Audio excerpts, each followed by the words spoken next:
Sitting next to me is DJI's 4 different power stations. So in this video, I want to show you how you decide which power station you want to get. And also, I want to show you the differences between each one of these because there are differences in terms of the power usage and also just the features that you have available. And most importantly, the price. And so what I'm going to do in this video is go through the DJI Power 500, Power 1000, Power 1000 version 2, and then the Power 2000 so that you have a better understanding to figure out which power station would work best for you. Now, I just want to say a special thanks to DJI for sponsoring this video. So all of these power stations are great, and I've used each one in different scenarios. So I go out, I do a lot of camping, I do a lot of overlanding, and so oftentimes I want to bring a power station with me to help power all my cameras, to help do things like cooking or heat up water because I have an electric hot water heater. I also use an electric blanket when it gets cold out when I'm up in my tent.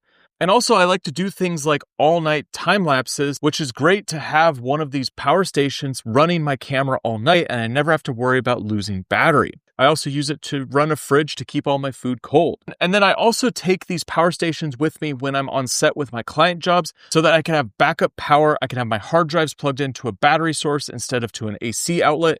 And also there's been some productions where I've needed to run my lights off of one of these power stations. So your use might be a little bit different. You might be using these for power tools. You might be using it to power things around your house. You might be using it for different things when you're outside camping. Having a big external battery is very useful for so many situations. And I find myself grabbing these all the time. Even just little things around the house, instead of running an extension cord from like my garage to like a shed to charge one of my electric bikes, well, I'll just pull out one of these power stations and bring it right next to the bike. And it makes it just super easy to just have power wherever I need it. So there's 4 different versions of the power station here. And I'm going to start right up front with the price, the cost, the difference that you're going to have to pay for each one of these power stations. And right now there's a sale going on for each one of these on Amazon. So the price of the Power 500 is $499.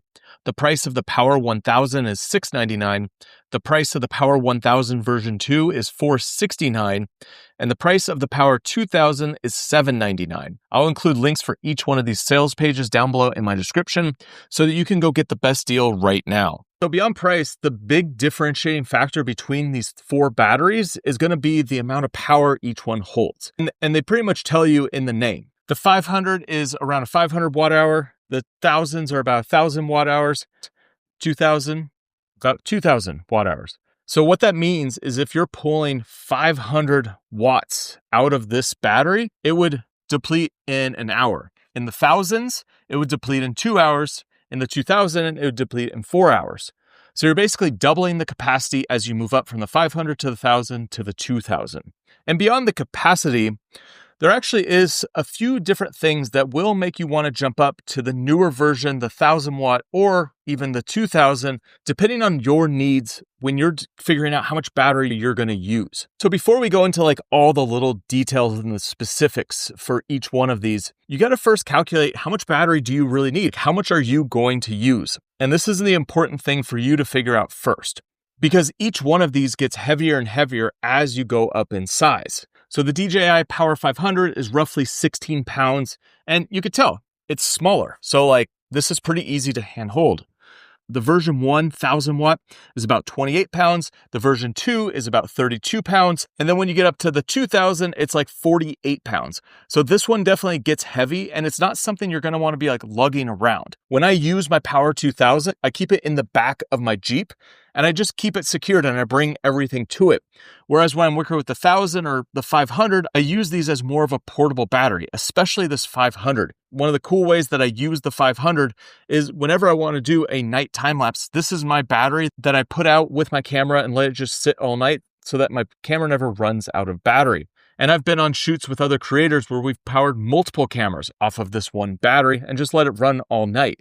And it's much easier to do that with like this smaller portable battery that you could really carry anywhere. The 1000s are still pretty easy to move around, but the 2000, it's definitely bulky and it's heavy. But when you're trying to figure out how much power that you need to think through everything that you're going to be attaching to these batteries when you're using them. So like for me, when I'm at camp, I have to think through what are all the devices and how many times am I going to plan on using them before I'm able to recharge.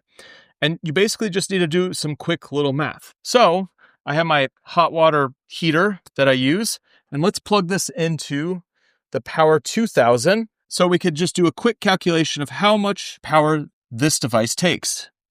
So I'm going to turn it on. We're going to turn on the Power 2000, the AC port. You just click that button and we'll start boiling water. Now what you're going to get is a number immediately on the battery, which is going to tell you how much wattage that you're using. So right now, this hot water heater is using roughly 400 watts. And this battery's at 29%. So it's telling me that there's a little indication here that I'm going to run out of battery in about 75 minutes if I'm doing a draw of, 400 watts. And so what I'm going to do is kind of do this with all the different devices that I'm going to be powering off this and think through how much time I'm going to need each one, and then use that to help calculate which battery makes the most sense for, the types of things that I'm using. So heating up water, coffee, whatever in this device at 400 watts, running for about 10 minutes, is going to take about 3% of my Power 2000. So let's say I need to run this 3 times, to heat up water 3 times before I'm able to charge this.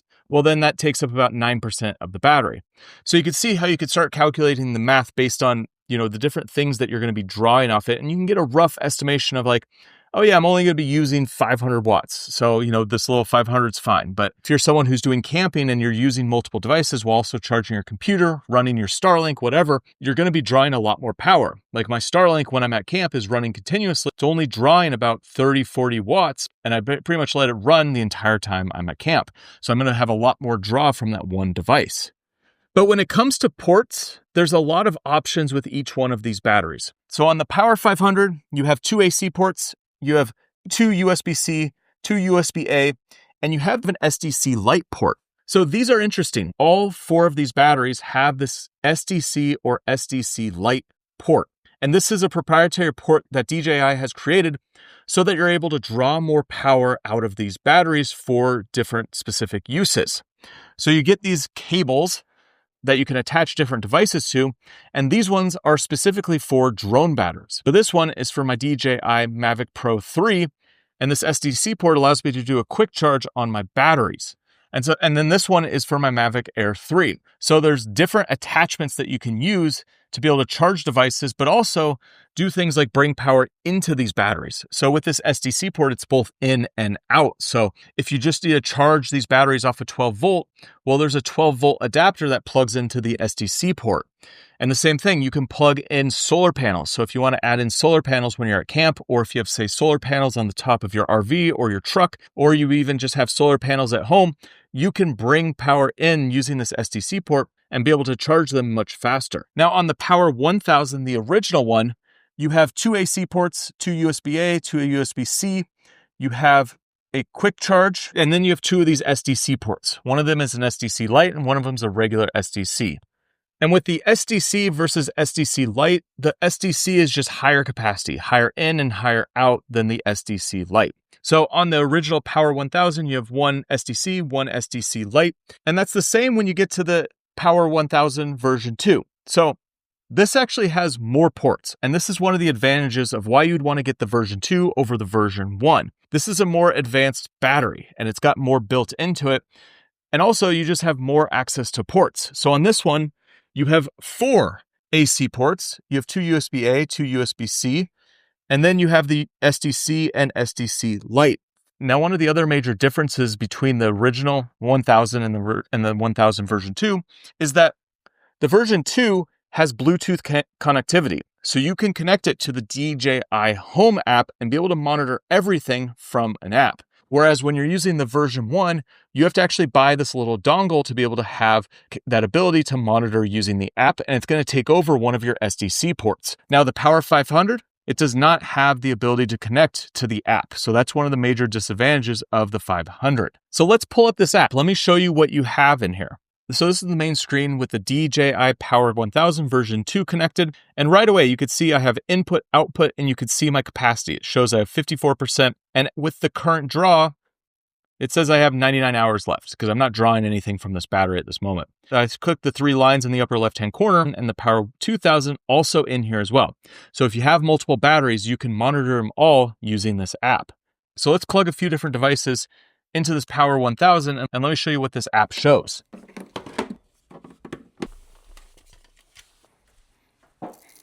So I've plugged a bunch of stuff in. We've got some drone batteries through using the SDC ports. I've also plugged in using the USB-C.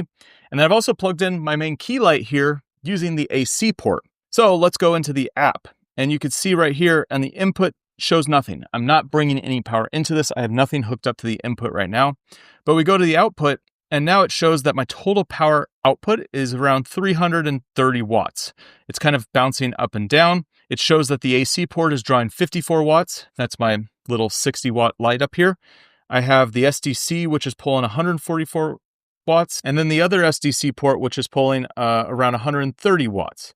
Now I plugged in my Neo 2 batteries, but they're apparently all charged. So let's plug in my mini batteries. And now you can see that my USB-C, one of them is pulling around 45 watts, whereas all the other ones are grayed out. So this is a great indication of just what's going on with the battery at all times. And if you have this battery somewhere else, you just connect via the app and you don't have to actually look on the screen. At the top, it's telling me the temperature is around 70 degrees and the remaining time on this battery is 1 hour, 13 minutes. So at the current draw, in about 1 hour and 15 minutes, this battery will be depleted. So the ability to have the app built into the Power 1000 version 2 gives it a huge advantage over the original Power 1000. This one also has the wireless connectivity built inside, so you can monitor the 2000 directly from the app as well without taking up one of the SDC ports. You have 4 AC ports, one of them's a 30 amp. You have 4 USB-C, 4 USB-A, and then the 2 SDC ports. There's not an SDC light on this one. I like this battery because there's just so much option to plug in devices. Like you never run out of ports. And when I'm out filming, when I'm out on an adventure, I'm using this one most of the time because I'm always plugging a bunch of stuff in at the same time. Now, in terms of charging each one of these up, they have a fast charge feature, and all 3 of the original batteries, the 500, the 1000 version 1, and the 2000, take roughly 70 minutes to charge to full capacity. Now, a new advantage with the 1000 version 2 is it only takes 56 minutes to charge up to full capacity. So it has quicker charge technology built into the 1000 version 2, so that when you do plug it into shore power at home, before you take it out on adventure or take it out on set or wherever you're bringing it, it's just a lot quicker to charge up this battery. Now you could also charge these up using solar power, or you could use the DJI car adapter, which plugs directly to your car battery. And so as you're driving, it will charge these batteries. Now, one of the cool things is you could back charge your car's battery if you're running out of juice. So it not only charges the battery, but it also is able to give power using that adapter. Now, if 500, 1000, or 2000 is not enough power for you, you can expand these batteries and add on the battery expansion. So DJI has an additional battery. It's a 2000 watt hour battery, but it doesn't have all of these connectivity points. It doesn't have anything except for a way to attach to one of these batteries to just add on the capacity. So it uses the same SDC port on the front, and that's what you connect to one of these other batteries, and it allows you just to expand the capability of your whole setup. And with the Power 500, you can't expand this battery. It's basically limited with the 500 watt hours. The 1000 watt hours, you can add up to 5 additional batteries. With the 2000, you can add up to 10 additional batteries. So that's a crazy amount of capacity if you want to use this for like a backup generator for your home and just power everything that you need. Now, when it comes to charging, there is one unique thing about the Power 500 is that you could use the USB-C to actually charge this battery. You could plug in 1 or 2 USB-Cs and be able to charge this battery just off that. These other batteries don't have that option. You have to use the dedicated input port and plug this into AC power. Now, one big thing about these DJI batteries is that they are built super tough. These are meant to be rugged, and you could see mine are a little bit beat up, especially when you look at my Power 2000. They show on a website that you could drive a car over one of these batteries. Now, it's cool to be able to show a car sitting on one of these batteries, but I've actually battle tested the 2000 by accident. I was out making some videos with a buddy in a side-by-side, and we brought along the Power 2000 to kind of keep all of our batteries charged when we're out in the wild. Well, my buddy accidentally rolled the side-by-side, and this battery was in the back. So it not only got launched out of the back seat, but then as he rolled over, the side-by-side actually crushed the Power 2000. And it's the same unit that's sitting right here. There was a little bit of damage to some of the plastic. Like you can see, it's a little bit broken up top here. However, the battery still works completely fine. And you can see from this footage, like the battery was under there. It was crushed by a ton of weight. And there was a lot of force that came down on the battery, and it didn't stop this battery from actually working. And that's one thing, working with these DJI power stations, they're super durable. So no matter what you're doing, if you're throwing them in and out of back of trucks and they're in the garage getting kind of beat up with your different power tools, like it doesn't matter. They are going to last when they get a little bit beat up, and they work just fine. Overall, I think they're all a solid choice if you need just a backup battery. And personally, when I'm out camping, I love to bring the Power 2000 with me, or even the Power 1000 if I don't need as much power. But the ones that I would suggest getting, the little 500, if you just need something quick in your car, you need to do something like a time lapse, you see you charge your laptop once in a while, this is a great option. But if you are going to be pulling more power, you're going to be using some bigger devices, go with the Power 1000 version 2. That built-in app connectivity and the faster recharge time makes this a very usable battery and something that I would suggest. And if you need the high capacity and you want it all in one, the Power 2000. But you could always expand the 3 of these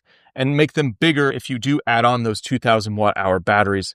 Now, if you want to see more information about any one of these batteries, I put links down below in the description to each one of them. And next, I highly suggest you check out this video right here, which goes through a breakdown on how you use a portable power station and really how you do the calculations and being able to, use one of these out in the wild. I'll see you over there.